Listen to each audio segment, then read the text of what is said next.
Assalamualaikum warahmatullahi wabarakatuh. Perkenalkan, nama saya Fahri Izzuddin Prasetya dari Prodi Pendidikan Agama Islam di semester 5. Di sini saya akan mengerjakan UTS Etika yang memilih salah satu soal, yaitu jelaskan macam-macam lembaga-lembaga pendidikan yang didirikan oleh pemerintah Hindia Belanda lengkap dengan penjelasannya.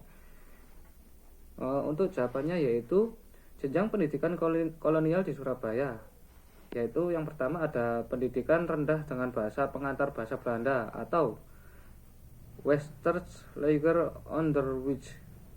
Pendidikan rendah dengan bahasa pengantar bahasa Belanda di Surabaya terdiri dari sekolah dengan Sekolah Rendah Eropa atau ELS, Europees Lager School, Sekolah Cina Belanda atau HCS, Holland Chinese School.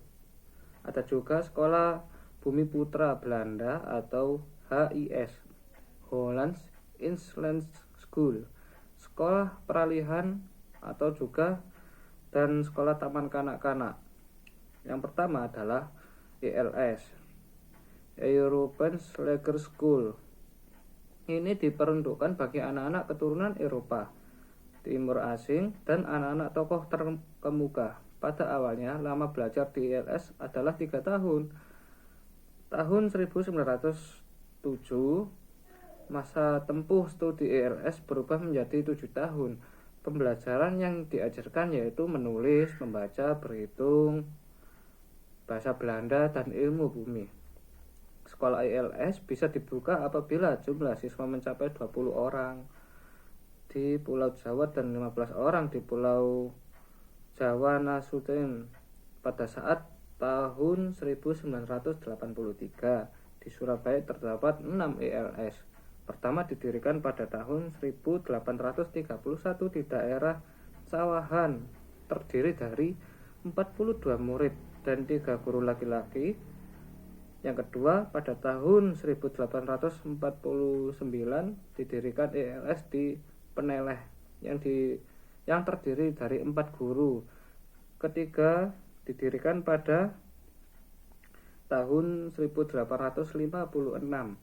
terdiri dari 198 murid, dan tahun 1859 didirikan sekolah keempat di kompleks Marine Establishment, terdiri dari 20 murid dengan 2 guru laki-laki. Dan ada juga HCS, Holland Chinese School, sekolah untuk anak-anak Cina, pertama kali di Surabaya tanggal 5 November 1903, dibuka oleh perkumpulan Ho Chiong Hak Kwan yang mendirikan sekolah dasar di daerah Keputran atau pemukiman etnis Tionghoa. Perkumpulan ini bernama Ho Chiong Hak Kwan. Sekolah dasar ini terdiri dari 142 murid dan 6 guru.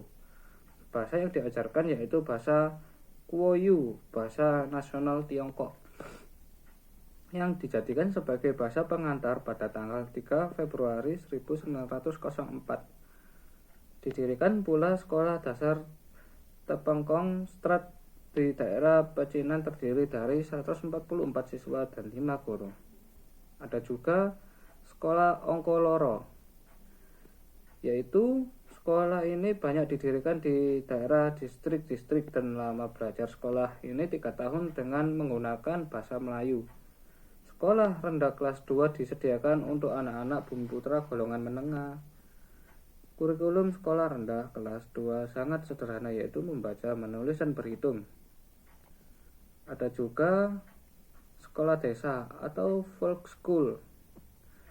Pada tahun 1907 berdiri lembaga yang bernama Inland Volkskunderwijs. Lembaga ini bertujuan untuk mengusahakan pendidikan yang sederhana bagi penduduk desa.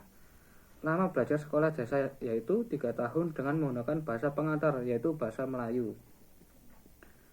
Pengetahuan yang diajarkan yaitu kepandaian membaca, menulis, bahasa Melayu, menggambar, dan berhitung. Sekolah ini bertujuan untuk memberantas buta huruf.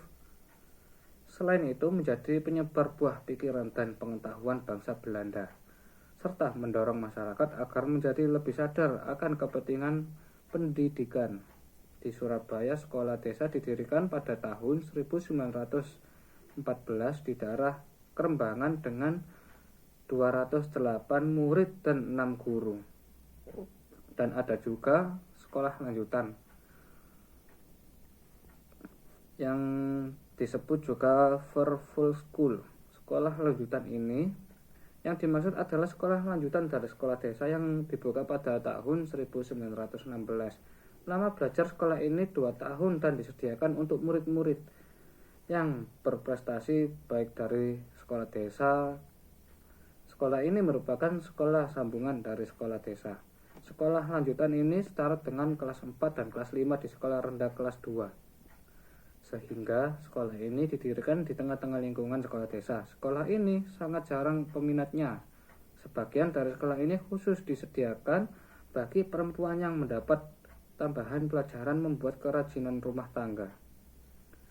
Sekolah ini didirikan di Genuaweng, sekarang Jalan Nilam Timur, memiliki 1.709 murid dan 4 guru. Sekian penjelasan dari saya. Apabila ada salah katanya, mohon maaf sebesar-besarnya. Wassalamualaikum warahmatullahi wabarakatuh.